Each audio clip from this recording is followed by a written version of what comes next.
สวัสดีครับคลิปนี้มาแบบบ้านๆนะครับเมื่อยุคสมัยเปลี่ยนไปตอนนี้ทุกคนนิยมซื้อน้ำแพ็คดื่มนะครับเพื่อความสะดวกแล้วก็สามารถสั่งได้นะครับแต่จริงๆแล้วยังมีอีกวิธีหนึ่งที่สามารถที่จะประหยัดเงินได้พอสมควรกับยุคนี้นะครับอย่างผมก็ยังใช้เครื่องกรองน้ำเป็นเครื่องกรองน้ำยี่ห้อเดิมๆนะฟูจิกะนะครับเป็นเครื่องรุ่นธรรมดาที่มีแท้งอยู่3แท้งนี้เป็นเซรามิกอันนี้ผมออกแบบเองนะผมให้เซรามิกมาอยู่อันดับแรกนะครับจริงๆเขาเป็น PP 0.3 เพื่อกรองสีขาวนะแต่ผมเอาเซรามิกมาใส่ตัวนี้จะเป็นคาร์บอนนะครับแล้วก็เป็นเรซินแล้วก็น้ำที่ได้ออกมาผมก็จะกรอกใส่ขวดแบบนี้นี่คือไอเดียของผมที่สามารถประหยัดได้สามารถเอาไปใช้ทำอาหารได้นะครับก็ลองดูนะ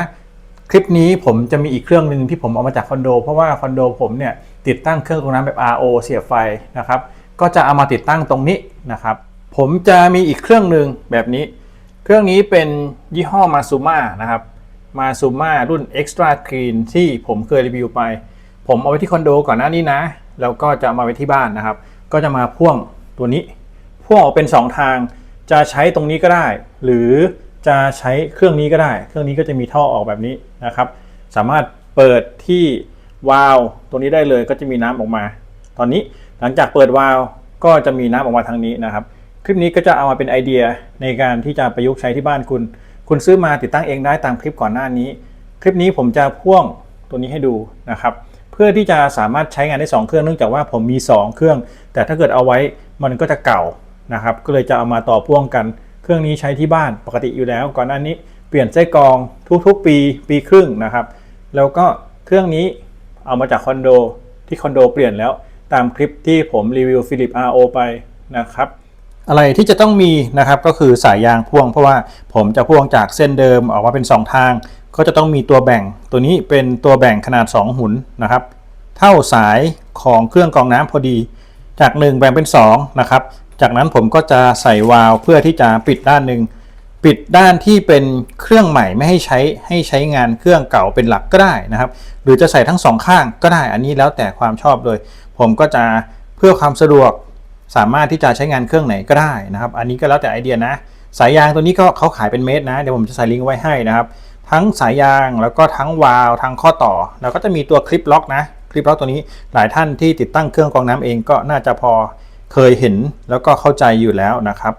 ในการติดตั้งก็ง่ายมากครับก็สามารถที่จะใส่ท่อเข้าไปแบบนี้ได้เลยนะครับใส่ท่อเข้าไปแน่นๆนะแน่นสุดเลยนะครับเนี่ยสุดแล้วเขามีตัวที่เป็นโอลิงเล็กๆอยู่แล้วนะครับพอเสร็จแล้วก็ใส่ตัวที่ล็อกเป็นคลิปล็อกแค่นี้เองเขาออกแบบมาดีมากนะครับอันนี้ถือว่าเรียบร้อยแล้วกับทางเข้าน้ำของเครื่องใหม่ที่เป็น Extra Clean นะครับตอนนี้ก็เสร็จแล้วครับผมเพิ่มตัววาล์วนะครับหลังจากที่เราเปิดตรงนี้เราสามารถเลือกได้ว่าจะให้น้ำเปิดฝั่งไหนเปิดฝั่งบนก็คือมาเครื่องนี้เป็นเครื่องใหม่นะครับเปิดฝั่งล่างก็คือมาทางฝั่งซ้ายนะครับตัวนี้ก็ออกมาเป็นแบบนี้นะครับอย่างตอนนี้ผมจะเปิดฝั่งนี้นะเพื่อที่จะให้น้ำขึ้นมาที่ฝั่งบนตรงนี้นะครับเปิดน้ำไหลมาทางนี้ละข้างบนนะครับเนี่ยสังเกตดูตรงนี้น้ำก็ไหลแล้วอาจจะไหลช้านิดนึงเนื่องจากว่าตอนนี้เครื่องกรองน้ำไส้กรองอาจจะเต็มอยู่ต้องเปลี่ยนไส้กรองทางฝั่งขวานะครับตรงนี้ก็โอเคนะครับคุณสามารถซื้ออะไหล่มาทำเองได้เลยต้องการท่อน้ำยาวขนาดไหนก็เลือกเองได้นะครับอย่างของผมเนี่ยดึงลากมายาวๆเลยนะเผื่อจะใส่แท้งนะครับไว้ด้านล่างแบบนี้เลยนะสุดๆเลยส่วนตรงนี้ก็เอาไว้ด้านบนแบบนี้ไม่ต้องใส่ก๊อกก็ได้นะครับเราลอยไว้แบบนี้ก็ได้แล้วไม่เป็นไรถือว่า2ทางครับผมสามารถเลือกน้ำได้ทั้งคู่เลยตอนนี้เพิ่ม